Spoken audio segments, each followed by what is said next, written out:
Public transport gets a dose of Dreamcast-era daftness in Denshattack, easily the standout demo with its next fest, and already one of the more anticipated titles this year following its Gamescom reveal. Now that I finally had hands-on time with it, I get the hype, and can also confirm it runs brilliantly on Steam Deck. The pitch is simple, but the execution's inspired. Denshattack takes everyday train conducting and turns it into the next extreme sport. In its neon urban fantasy, old carriages aren't just rolling stock but rockets on rails, launching between tracks, snapping into wild turns, and pulling off ridiculous spin tricks like 40-ton skateboards. And that's before you start making maneuvers like riding a Ferris wheel over a shoreline.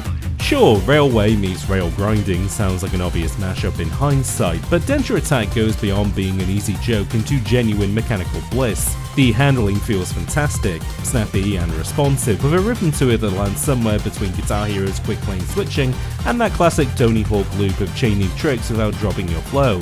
It's an auto-runner at heart, which makes sense seeing as you're literally on a rail, but you're constantly making micro decisions throughout, keeping an eye on the track ahead whilst nursing a combo, or while the train threatens to slip out from underneath you. As expected, this is the kind of game built for mastery, though I surprised myself by already pulling in a few silver medals in the demo. It's definitely not a pushover, and I still launched myself off the track more than once after forgetting a couple of taught once, never repeated controls. But if you're the sort of person who lives for clean execution, this is absolutely one to watch. It has me excited to see what speedrunners and high scorers will do with systems. Visually, Denshattack is pitch perfect too, and as mentioned, it runs nicely on Valve's handheld. The cutscenes pop in a playful, hand-drawn manga style, and the gameplay leans into crisp cell shading. Bold, processed colours with thick black outlines that keep everything legible, even when you're flying through the city at full tilt, all the while set to a soundtrack that wouldn't be out of place in a boost-era Sonic the Hedgehog game. Maybe not a total shock, considering its contributions from Sonic Mania's T. Lopes and Penny's big breakaways Andrew 1.